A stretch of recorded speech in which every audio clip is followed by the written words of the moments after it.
Ang kwentong ito ay hango sa totoong buhay. Mula ito sa isa nating kabayan. Naitago na lang natin sa pangalang Alfie. Taong 1975.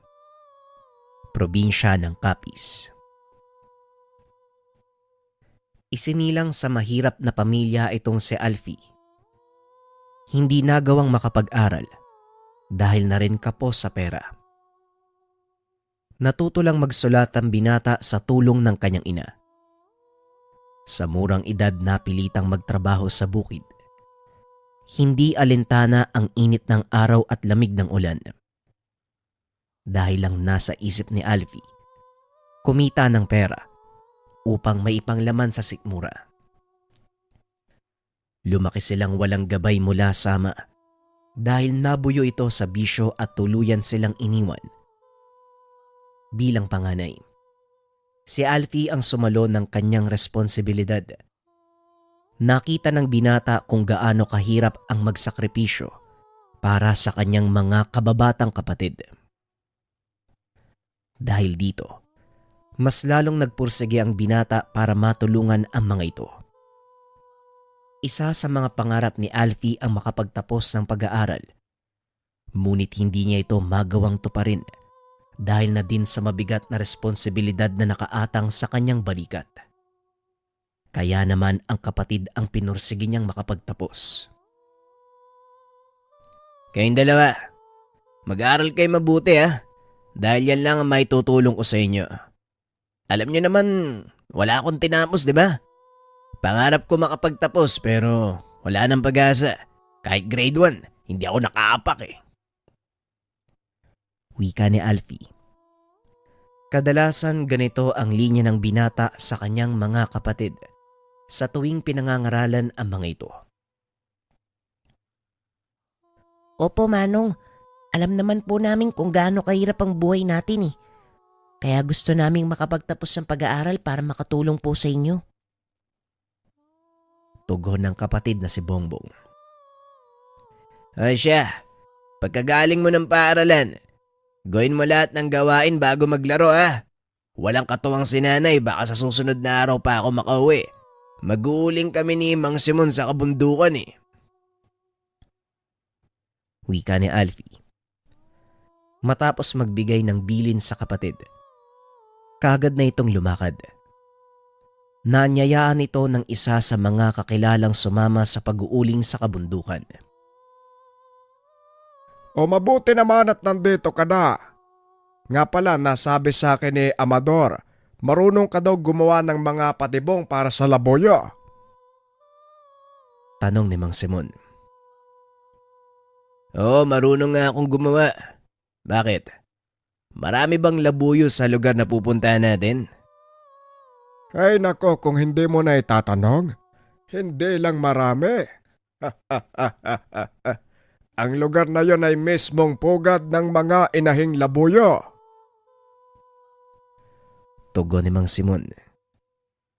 Maya-maya pa nagdatingan na ang mga pamangkin ng matanda. Pasensya na po kung nahuli kami Eto kasing si Nonong naglasing kagabi. Yan tuloy tanghali nang nagising. Wika ni Gaspar. Ikaw kaya itong nag-ayang mag-inuman tayo. Muntukin mo ba naman? Iniwanan mo ko mag-isa sa mesa? Tugon ni Nonong. O siya, tama na yan. Umalis na tayo. Para mabilis nating matapos yung pagpuputol ng mga kahoy na uulingin. Nga pala, Nonog, kayong dalawa ni Gaspar ang gagawa nun. Si Alpe, iba ang gagawin niyan. Pagdating sa kabundukan, gumawa ng maliit na kubo si Mang Simon.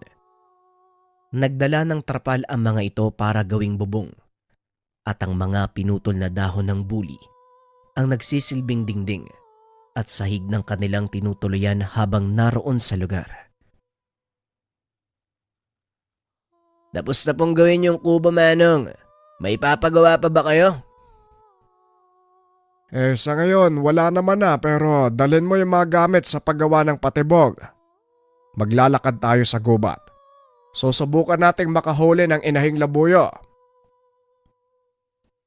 Nagtaka si Alfie kung bakit inahing labuyo ang gustong mahuli ni Mang Simon. Ang alam ko po, kadalasan tandang ang nahuhuli. Pero bakit gusto niyong makahuli ng inahin? Mamaya ko sasabihin sa'yo. Baka marinig tayo ng dalawang pamangkin Magsumbong pa sila sa asawa ko. Tugon ni Mang Simon. Naglakad ang mga ito papasok ng kagubatan.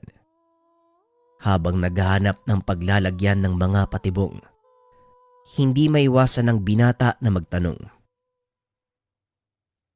Manong, iba ba yung lasa ng inahing labuyo? Sinong nagsabi sa'yong kakainin natin ang mga mauhuling labuyo? May mas mahalaga akong paggagamitan sa kanila, lalong-lalo na yung tari. Ha? May tari ba yung inahing manok? Parang ngayon lang ako nakarinig dyan, Manong Ang lakas ng trip mo Bihira ang ganong uri ng labuyo, Alpe. Nangyayari lang yon sa tuwing magkakaroon ng inakayang isang inahing labuyo. At sa oras na mawala ang mga sisiw nito, kusang babagsak ang tari at yon ang kailangan mong abangan. Hindi normal ang mga ganong kaganapan, kaya dapat pinagtsatsagaan yon. Tugon ni Mang Simon. Lalong nagtaka ang binata. Ano po ba ang paggagamitan nyo ng tari, Manong? Para saan ba yun? May taglay na bertud ang tari ng inahing labuyo. Mabisa ito sa sugal. Alam mo naman ang libangan ko, hindi ba? Tugon ni Mang Simon. Hindi naman ito binigyan ng pansin ni Alfie. Hindi ito naniniwala sa mga anting-anting o agimat. Matapos maglagak ng mga patibong, bumalik ang mga ito sa mga kasama. Sinabihan ni Mang Simon ang binata na huwag magsasalita tungkol sa ginawa nila. Pagsapit ng hapon, natapos na nilang putulin ang lahat ng mga kahoy na uulingin. Habang naghahanda ng hapunan, narinig ni Alfie ang tilaok ng mga labuyo. Talaga nga namang napakaraming labuyo sa lugar na to Sana nga lang makahuli tayo kahit isa. Wika ni Gaspar. Naglagay naman ako ng ilang patibong Dun, sa gawing yun. May nakita kasi ko dun parang doon naglalagi yung mga labuyo. Kaya siguradong may mahuhuli tayo bukas. Tugon ni Alfie. Tamang-tama, medyo matatagalan pa tayo dito. Kung matatapos nating isalansa ng mga kahoy sa butas bukas ng umaga, bandang tanghali pwede na nating sindihan. Siguro mag-aantay pa tayo ng 2.5 hanggang 3 araw bago mahango yung uling Nakakapagod mag-akyat panaog sa kabundukan, kaya kakailanganin natin na mapagkukunan ng makakain. Wika ni Mang Simon. Huwag po kayo mag-alala, Manong. Sa mga bakas na nakita ko sa loob ng gubat kanina, paniguradong makakahuli tayo ng pang-ulam natin sa mga susunod na araw. Tugon ni Alfie. Lingid sa kalaman nito na ang paglalagak ng mga patibong sa gubat ang siyang magiging dahilan ng pagbabago ng buhay niya. Dahil pagod sa maghapong pagtatrabaho, maagang nagpahinga ang grupo. Maaga ding nagising ang mga ito kinabukasan dahil kailangang matapos ang pagsasalansa ng mga kahoy. Lalo pat napansin ni Mang Simon na nagbabadya ang malakas na ulan. Gaspar, Nonong, gumising na kayo. Kailangan nating isalansa ng mga naputol na kahoy. Nagbabadya ang masamang panahon. Kailangan masindihan ang ulig. Wika na Mang Simon. Kanya-kanyang bangon ng mga ito. Ilang minuto lang matapos silang isalansa ng mga kahoy, tinambakan ito ng mga dahon ng saging at saka tinabunan ng lupa. Saktong nasindihan ito ni Mang Simon. Saka naman bumuhos ang malakas na ulan. Sinasabi ko na nga ba Gaspar? Unti-untiin mong lagyan ng kanalang paligid ng tumpok ha. Baka pasukin ng tubig ang pinakailalim Mahirap nang sindihan yan kapag ganyan. Muling wika ni Mang Simon. At dahil tapos na ang trabaho, nagtimpla ng kape si Alfie. Nang tumila ang ulan, inaya nito ang matandang puntahan ng kanilang nilagak na patibong kahapon. Sigurado ko may lalabas na inahing labuyo ngayon, lalo pat kakatapos lang ng ulan. Wika ni Alfie. Pagdating nila sa lugar, isa-isang tinignan ng binata ang mga patibong.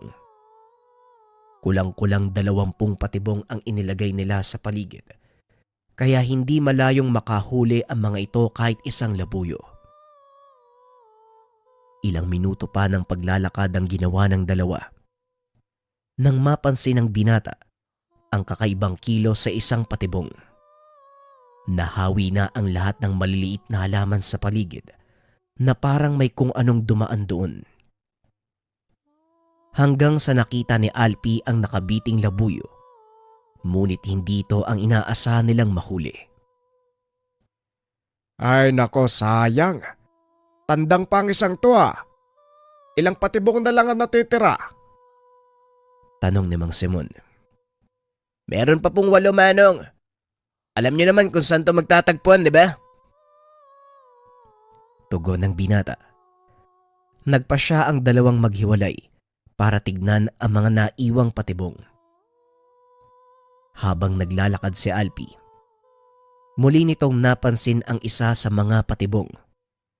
May mga nag-iikot na sisiw. Alam ng binata na may inahin sa paligid. Halos magkatabi lang ang dalawa sa mga naiwang patibong. Kaya hindi alam ni Alfie kung saan ito maaaring nakahuli ng inahing labuyo. Akmang lalapit na sana ang binata sa isa sa mga patibong nang biglang pumitik ang isa. Biglang nag-ingay ang inahing labuyo. Nahuli ito sa patibong na nasa gawing kanan ng binata. Nagsipagpulasan ang mga sisiw nang maramdamang paparating si Alfie. Mabuti na lang, sa paa nahuli ang inahing labuyo, kaya malaki ang pag-asang mabuhay ito kapag inalagaan, at upang makuha ng binata ang mga sisiw, nagpa siya itong gumawa ng isa pang patibong na parang kulungan. Nang sa ganon, sa oras na makapasok ang mga sisiw ay hindi na ito makakalabas. Diyan na muna kayo. Babalikan ko na lang kayo kapag pababa na ako. Wika ng binata.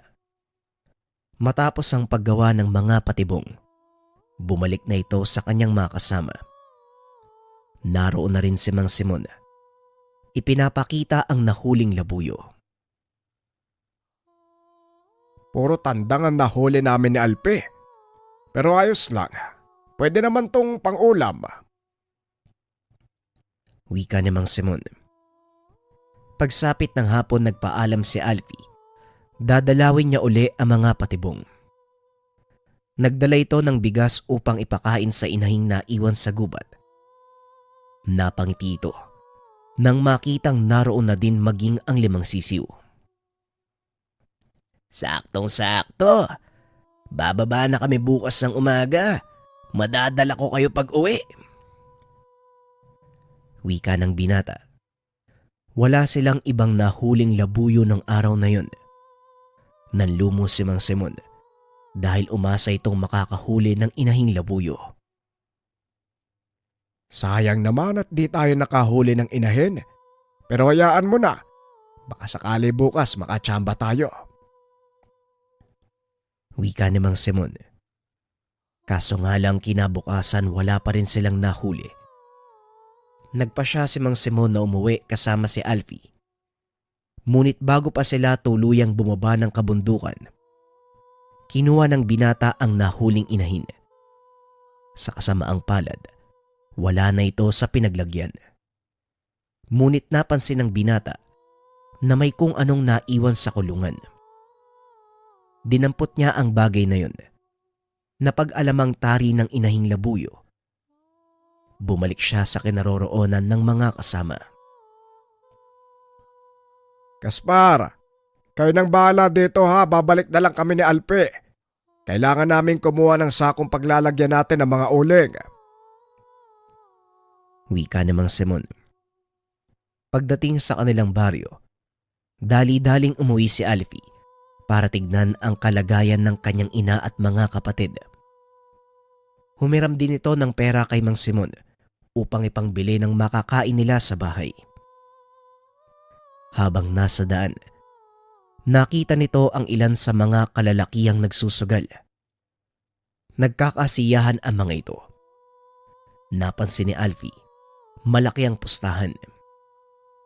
Nainganyo ang binatang manood sandali. Hindi nito namalayang dumudukot na siya ng pera na ipangtataya. Hindi man nagsusugal si Alfie, ngunit kahit papano may alam din ito. Inantay ng binata kung sino ang may pinakamalaking pusta at doon nakasali. Maliit na halaga ang tinaya nito. Hindi inaasahang mananalo sa unang subok. Ngunit laking gulat nang manalo ang braha ng kanyang tinayaan.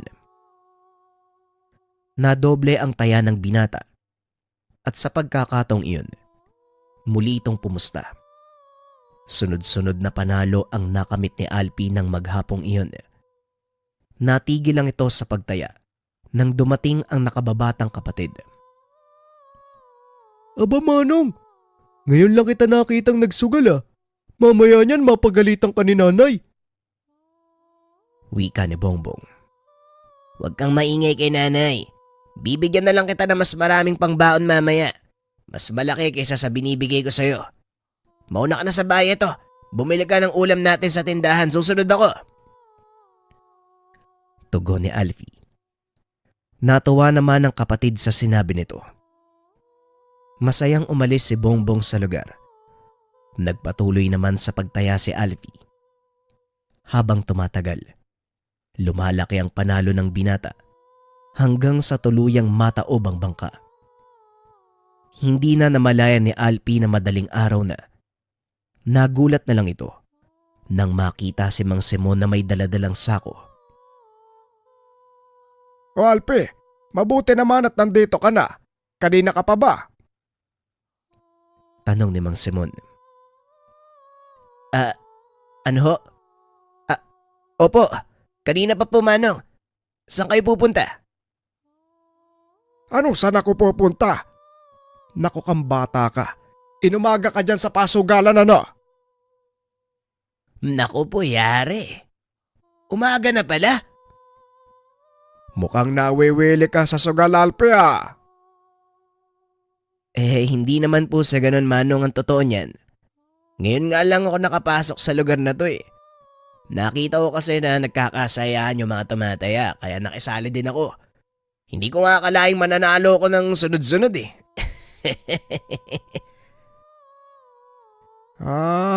Ganun ba? O siya, kailangan na nating bumalik kay Gaspar. Siguradong nahango na nila yung mga uling. Wika ni Mang Simon. Pagdating sa kabundukan, kagad sinilid nila Gaspar ang nahangong uling. Umabot ng 20 sako ang kanilang nagawa. Malaking pera ang paghahatian nila kung sakaling may pagbili ito sa bayan. Matapos maisako ang mga uling, hinakot nila ito gamit ang karosang hila ng kalabaw. Dahil maaga pa ng sandaling iyon, nagawa itong dalhin sa bayan. O ito Alpe, nabawas ko na yung hiniram mo sa akin kahapon ha. Ibigay mo yan sa nanay mo. Baka mamaya doon ka na naman sa pasugalan damputin. Wika ni Mang Simon. Nako Manong, yun na ang una't huling beses ko na papasok sa pasugalan. Sige Manong, mauna na ako ha. Salamat ho. Tugon ni Alfie. Dali-dali itong umuwi. Pagdating sa tahanan, wala pa roon ang mga kapatid. Hindi pa nakakauwi ang mga ito mula sa paaralan. Kaya napilitan si Alfie na pumunta ng kabisera upang bumili ng kanilang mayuulam.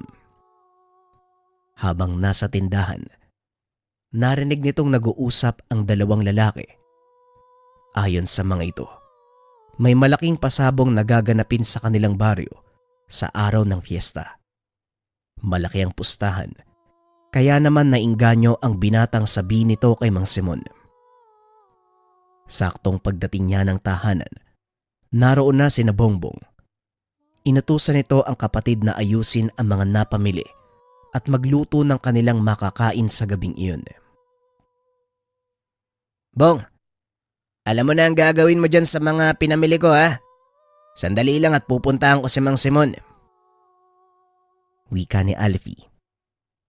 Pagdating nito sa bahay ng matanda, nakita niyang nakaupo sa atangan ng matanda habang nagkakape.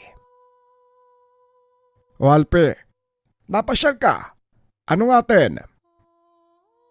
Tanong ni Mang Simon.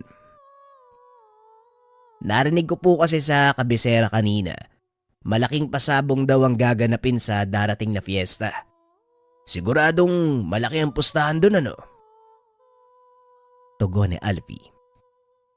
Yun nga ang inaalala ko. Hindi tayo nakakuha ng tare mula sa Inahing Labuyo. Sayang lang din kung pupunta tayo doon ng walang kasiguraduhan. Wika ni Mang Simon. Kailan po ba naging sigurado ang panalo sa sugal, Manong? Kaya nga po sugal, di ba? Dahil walang kasiguraduhan. Kung sa bagay, tama ka nga naman. Wala ngang kasiguraduhan ng pagsusugal. Pero kung may tangan kang tari ng Inahing Labuyo, sigurado ang panalo mo lalo na kung sasabong. Kaso minalas tayo Kaya hayaan mo na. Kesa naman maawi lang sa wala tong kinita natin sa pag-uuling. Muling wika ni Mang Simon. Malakas na pangontra ang tari ng Inahing Labuyo, Alpe. Kapag tinali mo ito sa tari ng panabong mong manok, siguradong wala itong talo. Nabubulag ang kalabang manok, kaya hindi ito madaling makakaiwas o makakatake.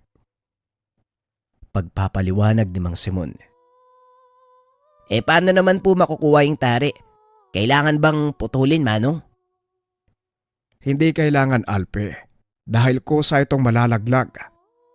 Sa oras na mawalay sa kanya ang mga inakay, lumalabas ang tari. Sa oras ng paglilimlim, hanggang sa mapisa ang mga sisiw. At sa oras na kaya nang ihiwalay ng inahin ang mga ito, mauhulog ang tari at yun ang kailangan nating makuha. Tugon ni Mang Simon. Sa isip-isip ni Alfie, tama ang kanyang nakuha dahil isang inahing labuyo ang nahuli niya at may mga kasama itong inakay. Ganun po ba, Manong? Paano naman po magiging bisa nito kapag tataya ka lang? Muling tanong ni Alfie. Napansin naman ito ni Mang Simon. Bakit ba ang dami mong tanong tungkol sa tari ng Inahing Labuyo? May nakuha ka ba? Ay nako, baka hindi ka lang nagsasabi sa akin. Meron ka palang nakuha. Wala nga po, Manong. Gusto ko lang malaman kung ano talaga ang bisa ng tari. Kasi kayo din mismo nagsabi sa akin nun na yun ang kailangan nyo para sa pagsusugal. Nahirapan ho kasi akong kumuha ng isang bagay na hindi ko naman alam kung para saan, lalo pa pag di ako naniniwala. Wala itong balak na sabihin sa matanda na may hawak siyang bertud na tari ng Inahing Labuyo. Matapos ang usaping iyon, nagpaalam na ang binata. Hindi na ito nangulit pa kay Mang Simon dahil baka magalit lang ang matanda. Pagdating sa tahanan, hindi mapakali si Alfie. Gusto nitong patunayan ang kakayahan ng sinasabi ni Tandang Simon. Kaya naman naganda ito para sa paparating na sabong. Nagtrabaho ang binata para makaipon ng pera. Pagsapit ng fiesta, nagtungo si Alfie sa sabungan. Maingat itong pumasok dahil alam niyang naroon din si Mang Simon. Maya-maya ay nakapwesto na ang binata. Bagamat walang alam sa proseso ng sabong, nakisabay ito sa mga tumataya. Walang ibang intensyon ng binata kung hindi masubukan kung totoo ang sinasabi ni Mang Simon tungkol sa hawak niyang tari ng inahing labuyo. Nagsimula ang unang soldata. Nakataya na din si Alfie. Ngunit wala sa mga manok ang atensyon nito, kundi sa mga taong nagsisigawan. Maya-maya lumakas ang sigawan ng mga tao. Nagulat si Alfie dahil inaabot na sa kanya ang makapal na paldo ng salapi. Nagtaka pa ito kung saan nanggagaling. Hanggang sa mapagtanto niya, nanalo siya sa pustahan. Ipinagpatuloy ng binata ang pagtaya. Sa ikalawang pagkakataon nanalo na naman ang pinustahan niyang manok. Dahil sunod-sunod ang panalo, hindi maiwasan ni Alfie ang kabahan. Malaking halaga na ng pera ang hawak niya ng sandaling iyon. Dali-dali itong bumaba para lumabas ng sabungan. Habang nasa daan ay may humila sa kanya. Uy, nag-iisip ka ba? Bakit hindi mo itago yung dala mong pera? Pagkakaguluhan ka niyan sa labas eh. Eto, ilagay mo sa bag kong pera. Doon tayo duman sa likod. Wika ni Gaspar. Nagulat ang binata dahil hindi niya akalaing naroon ito. Anong ginagawa mo dito, Gaspar? Sinusundan mo ba ako? Bakit naman kita susundan? Tataya din sana ako kaso nakita kitang natataranta eh. Ano bang nangyayari sa'yo? Ang dami mong dalang pera. Magnanakaw ka ba? Hoy, hindi ako magnanakaw. Sinubukan ko lang naman tumaya sa sabong eh. Hindi ko akalain na mananalo ko ng ganito kalaki. Tapos sunod-sunod pa. Yun naman pala eh. Eh anong kinakatakot mo? Ayaw mo nun? Malaking halagang napalalunan mo. Alam ko mas lalago pa yan. Tara liga, sasamahan kita. Hindi na muna siguro. Natatakot ako baka. Hindi na pinatapos si Gaspar ang sasabihin nito. Natatakot kang matalo. O siya, sige. Umalis na tayo dito. Delikado kapag nalaman ng mga tao na ganyang kalaking pera yung dala mo. Hanga din ako sa'yo ha. Unang beses mong magsugal.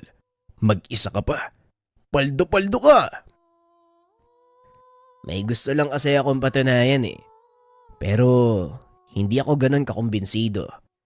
2 beses pa lang ako nanalo. Inisip ko na baka nagkataon lang ang panalong yun. Patunayan eh. Eh ano naman ang gusto mong patunayan? Tinignan ni Alfie ang paligid.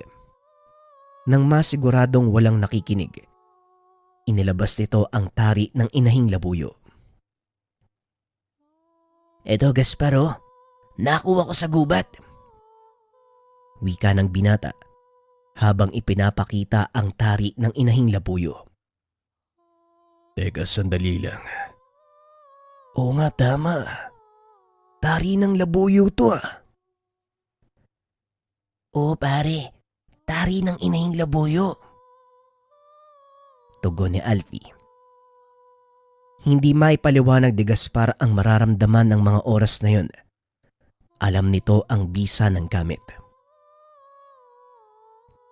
Alam mo bang ito ang pinakamalakas na pangkalas-malas, Alfie? Wala kang dapat ikatakot. Kapag nagsusugal ka, lalo pat may ganito ka.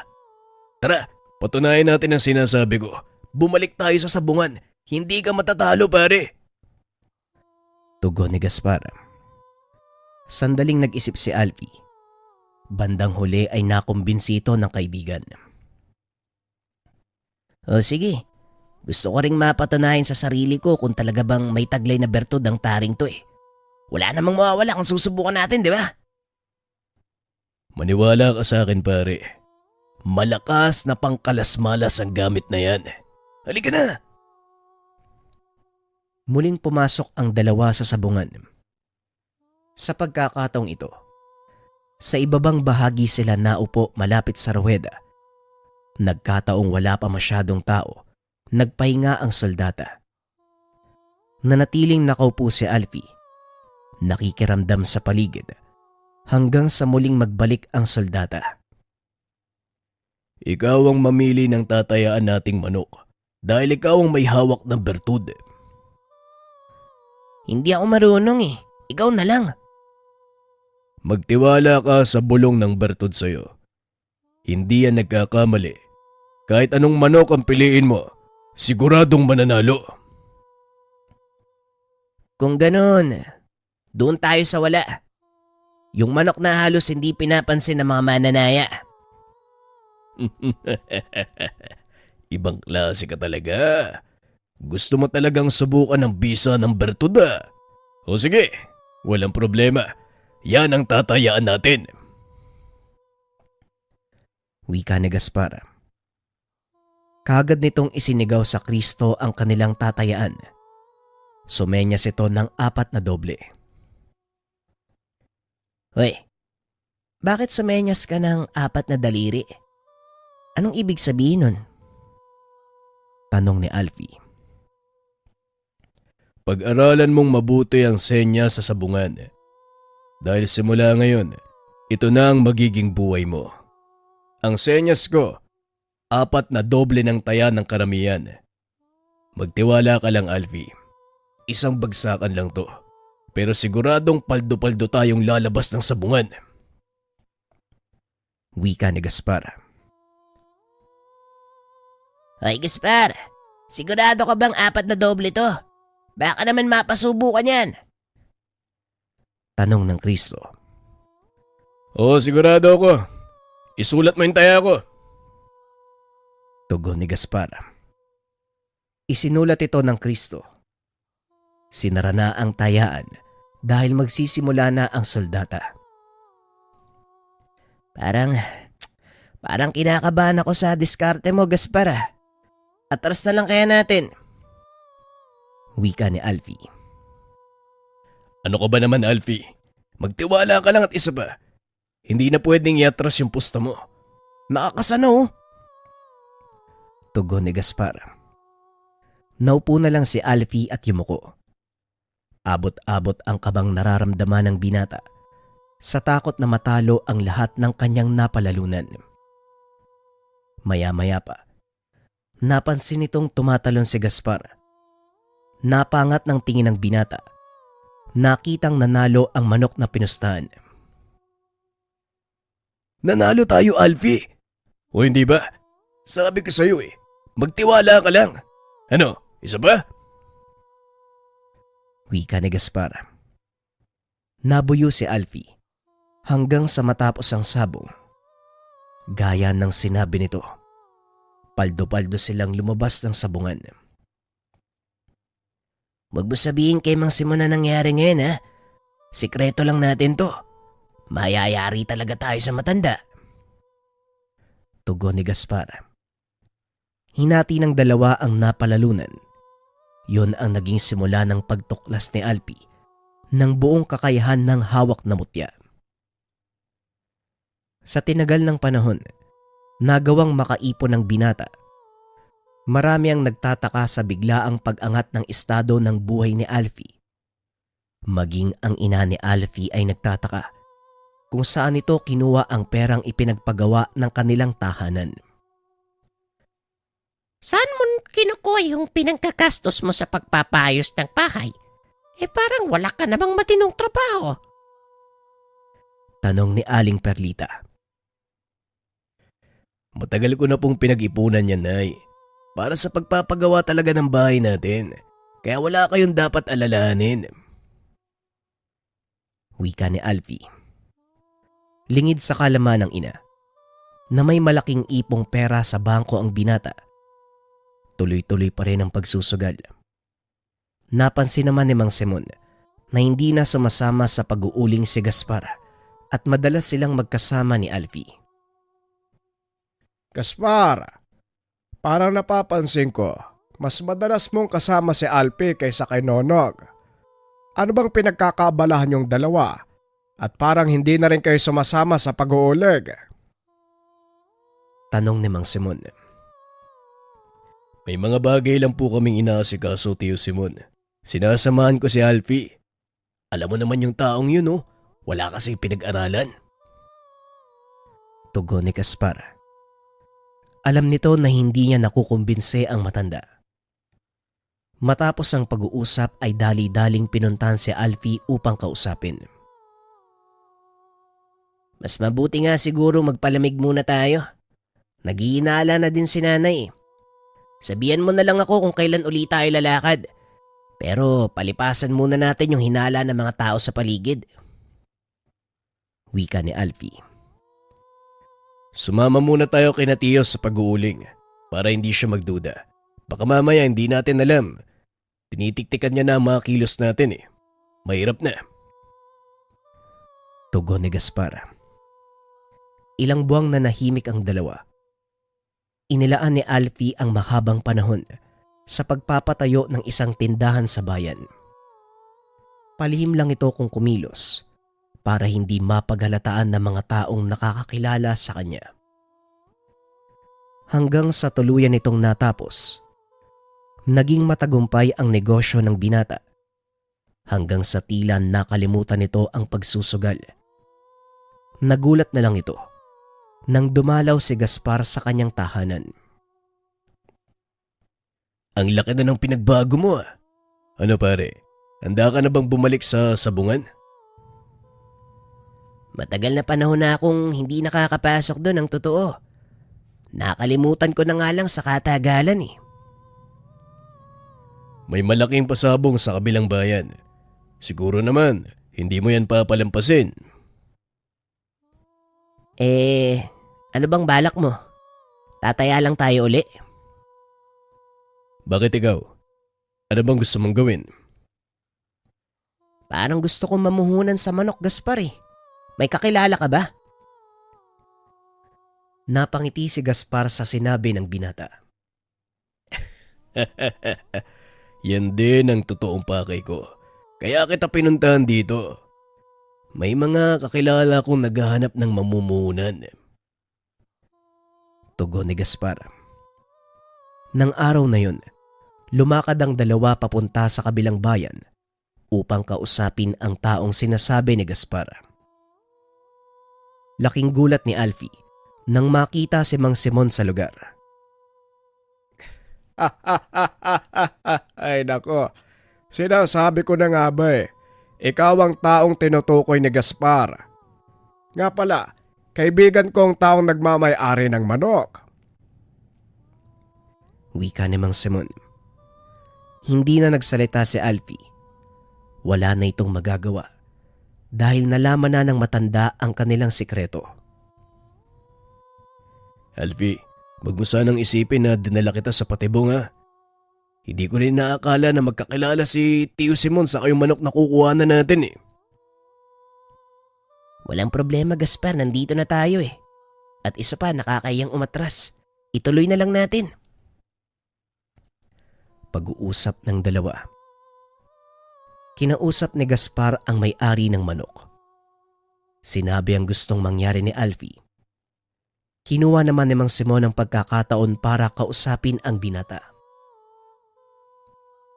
Sabihin mo nga sa akin, Alfie, anong sekreto mo? Umunlad ang buhay mo ng ganito. Sa totoo lang, nagulat din ako eh. Pero hindi ako nagkaroon ng pagkakataong alamin ang katotohanan dahil naging mailap ka na sa akin. Subukan mo ko, Alfie. Sabihin mo lang, magtiwala ka sa akin.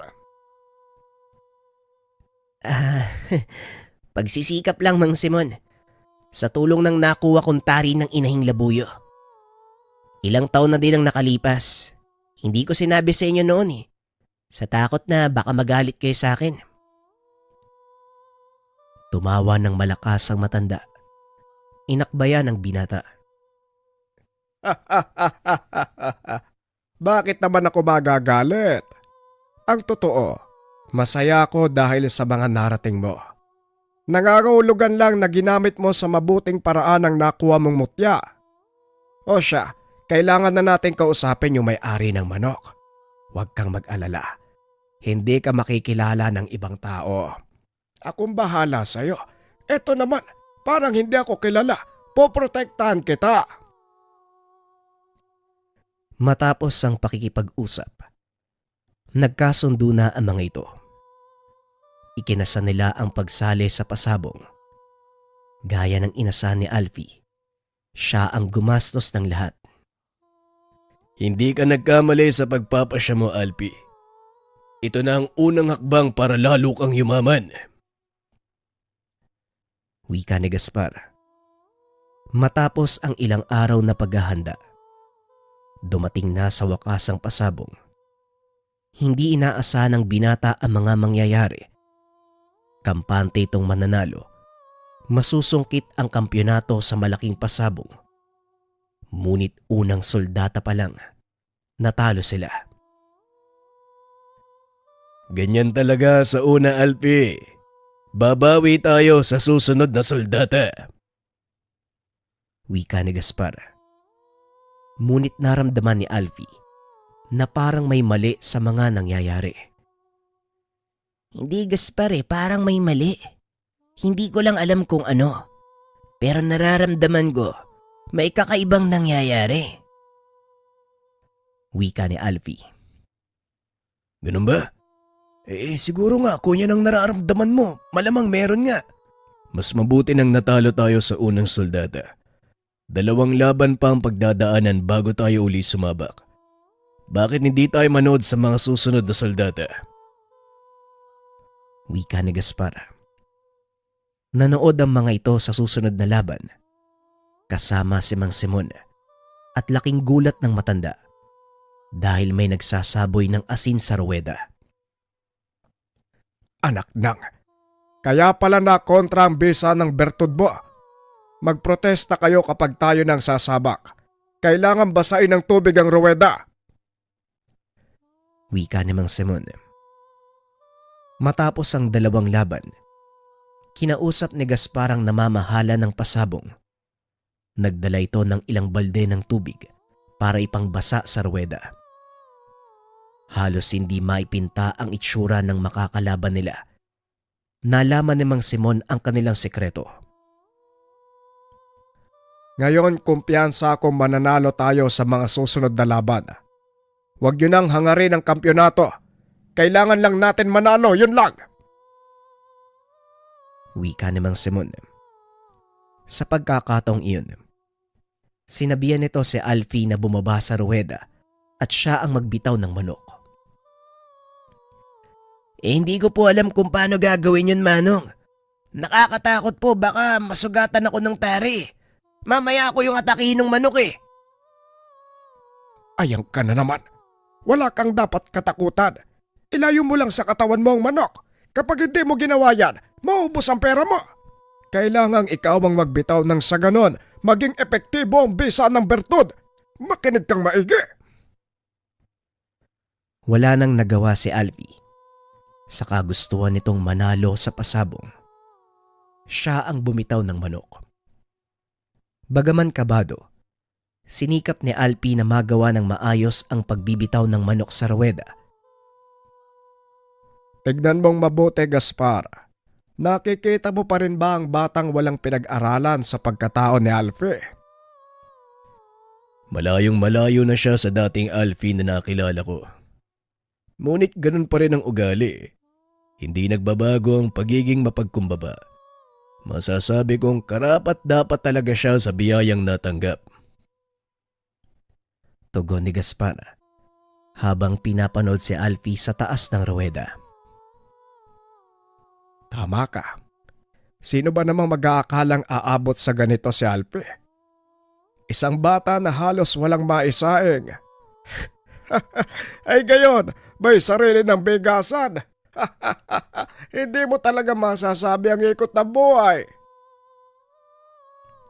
Wika ni Mang Simon. Patuloy na nagsalpukan ang mga manok sa ruweda. Habang si Alfie naman ay nakatayo lang. Inantay na sabihin ng sentensyador ang kanilang panalo. Maya-maya nga, itinaas nito ang kanilang manok. Matapos ay sunod-sunod na panalo ang kanilang natamo. Isang laban na lang, Alfie. Tapos na ang pasabong na ito. Mukhang manok natin ang huling lalaban. Hindi ko kilala kung sino ang kalaban natin, pero siguradong may nalalaman sila tungkol sa mga bertud. Mag-iingat kayo dahil siguradong ibubuhos nila ang lahat sa huling laban. Wika ni Mang Simon. Kung ganon, Manong, anong maaari nating gawin? Tanong ni Alfie. Hawak mo pa rin ba yung tari ng inahing labuyo? Oo, Manong, nandito sa bulsa ko.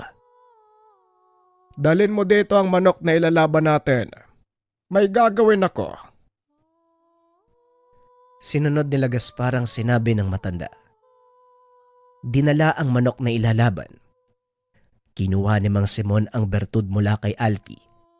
Itinali ito sa mismong tari ng kanilang manok. Anong gagawin niyo, Tiyo?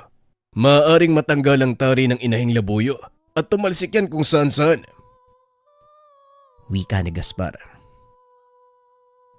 Walang problema. Hanggat nasa loob lang ito ng ruweda. Manood ka kung ano mangyayari sa kalaban. Hindi nila malalaman kung ano ang tatama sa kanilang manok. Sige na, Alpe. Sige, umakyat ka.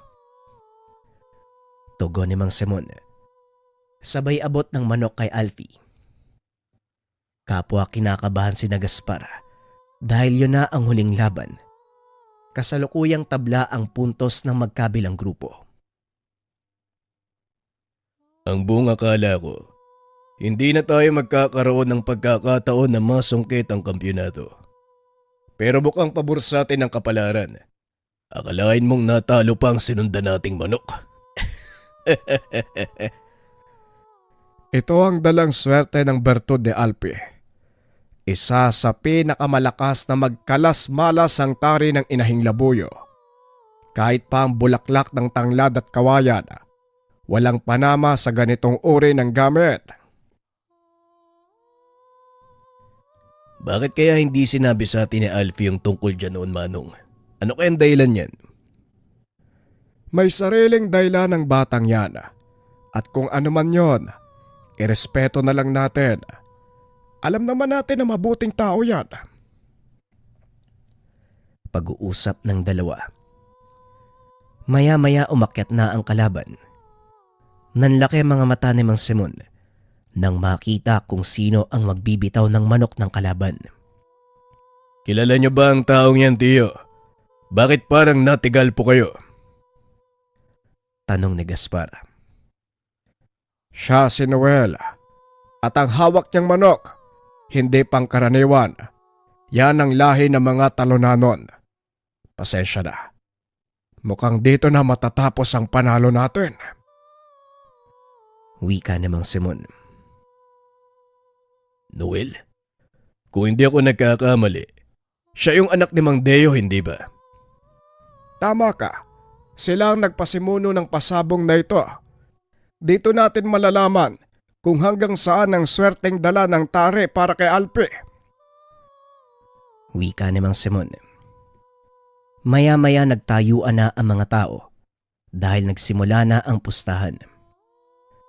Nakatingin si Mang Simon kay Alfie. Walang kalamalamang binata sa mga mangyayari. Hanggang sa ibinigay ng sentensyador ang pagsisimula ng sabong. Kapwa binitawan ng dalawang binata ang kanilang mga manok. Hinayaan itong magsalpukan. Laking gulat ni Mang Simon dahil tila nasisilaw ang manok ng kalaban. Anong nangyayari, Tiyo? Bakit hindi sumasalakay yung manok nila Noel? Kahit papano may pag-asa pa din tayo. Yun ay kung papalo ang manok natin habang nalilito ang kalaban. Hindi nga nagkamali ang sinabi ni Mang Simon. Biglang pumalo ang alaga nilang manok. Dahilan para mapuruhan ang itim na manok ng kalaban. Hindi na ito nakatayo. At nang magkariyo ang sentensyador, ayaw na ring tumuka ng manok ng kalaban. Tuwang-tuwa si Alfie dahil sa panalo.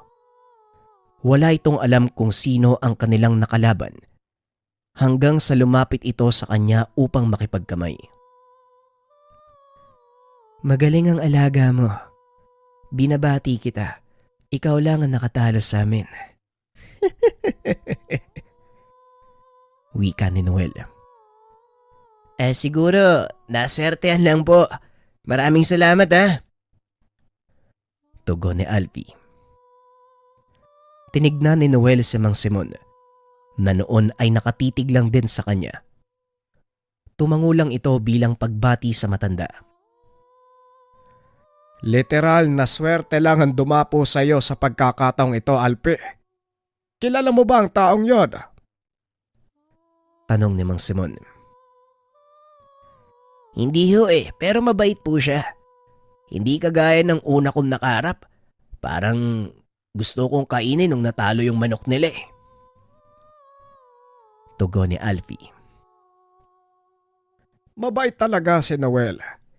Isa sa pinakamayamang sabungerong nabuhay sa probinsyang ito.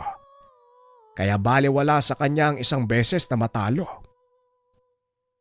Wika ni Mang Simon. Nasungkit natin ang kampyonato. Ano ngayon ang balak mo sa premyo, Alfie? Edi paghatian natin ng maayos para pare-pareho tayong may benepisyo.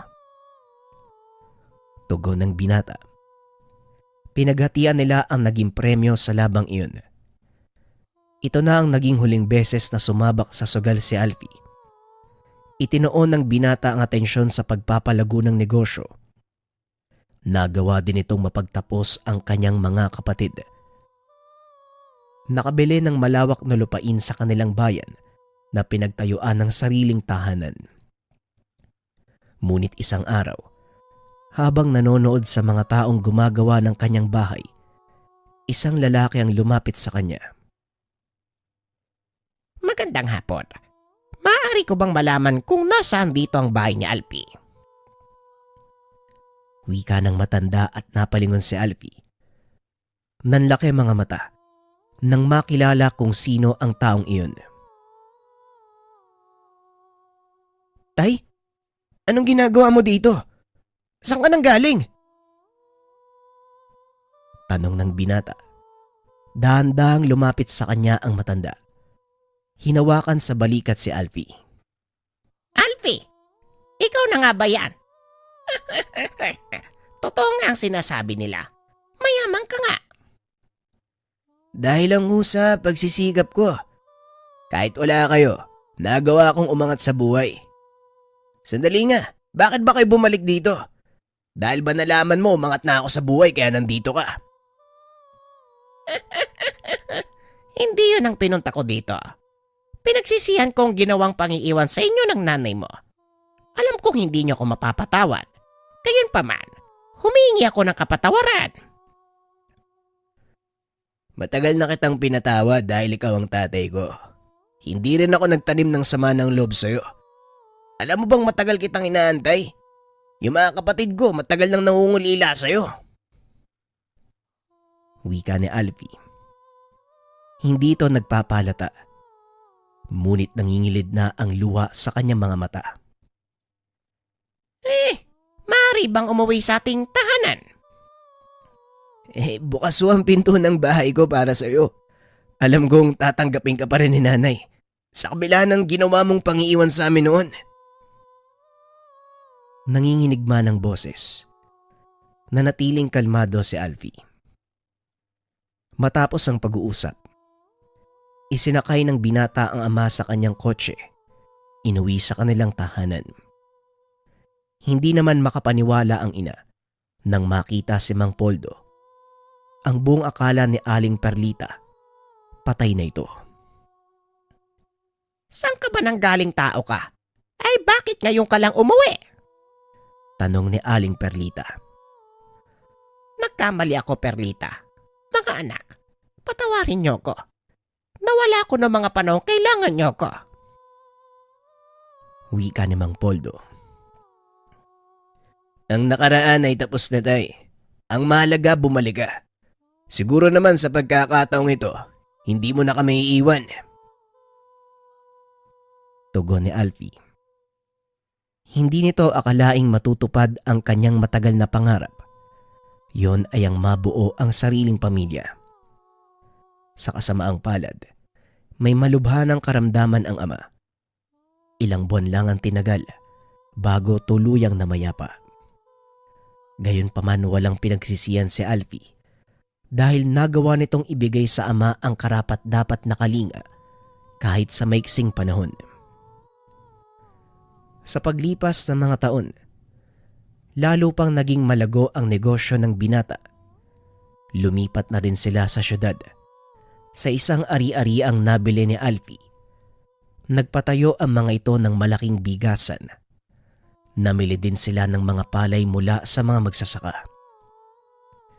Naging malaking tulong ang negosyo ng binata, hindi lang sa kanilang pamumuhay, maging sa mga maliliit na magsasaka na nagsusumikap upang umangat. Isa din si Alfie sa mga taong tumutulong para mamahagi ng libreng pataba at mga kagamitan sa mga mapapalad na magsasakang kanilang mapipili. Samantalang si Gaspar naman, halos kasabayan lang ni Alfie sa pag-angat. Hindi na nalaman ang kinaroroonan. Minabuti nitong magpakalayo-layo at mamuhay ng sarili. Ngunit simula nang umalis ito, wala nang nakakita sa kanya. Ang buhay ni Alfie, isa lang sa mga halimbawa ng mga taong nabiyayaan ng kakaibang swerte sa buhay. Ginamit niya ito sa tamang paraan. Naging aral sa mga tao sa paligid nito. Pahalagahan ang anumang biyayang makakamtan, maliit man o malaki. Wag nating kakalimutan ang mga taong naging dahilan kung bakit nakarating tayo sa kinakatayuan.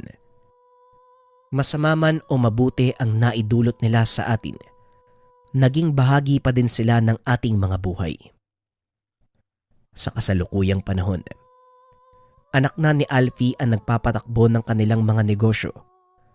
Tumutulong pa rin sila sa mga mahihirap na magsasaka, lalo na sa bayang kinalakihan ni Alfie.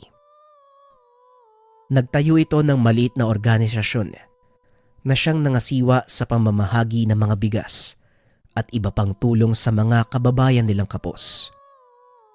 Nakita ni Alfie ang kahalagahan ng pagsisikap para lang makakain. Alam niya ang pakiramdam ng walang may panglaman sa kumukulong sikmura. Ito ang naging adhikain ni Alfie. Sa paglipas ng panahon, ipinagpatuloy ng kanyang mga anak. Patuloy nilang ikinikwento sa mga kababayan ang naging buhay ng kanilang ama. Nagsilbi itong inspirasyon para magsumikap sila sa buhay. Bagaman taon na ang lumipas magmula ng pumanaw si Alfie, naiwan naman at nanatiling sariwa sa isipan ng kanyang mga anak at apo ang isang kwento. Isang simpleng binata ang yumaman dahil sa tare ng inahing labuyo. Maraming salamat sa pakikinig ng ating kwento mga kabayan. Naway nabigyan kayo ng inspirasyon ng ating istorya. Kung sakali mang makaangat-angat tayo sa buhay, huwag nating kalimutang tumapik or tumulong sa mga ibang taong nangangailangan. Hindi lang naman to usapin ng pinansyal na pagbibigay ng pera, makakain. Maliit o malaki tulong pa rin yan, or kahit mga kaalaman na meron ka, maaari mong ibahagi yan sa mga tao at siguradong kapag meron silang natutunan sa inyo, magagamit nila ito sa pang-araw-araw nilang buhay. Naway pagkunan natin ng inspirasyon ng kwento na ating bida si Alfie, na taong sinuwerte at ginamit ang kanyang swerte upang tumulong sa iba. Maraming salamat mga kabayan. Paalam.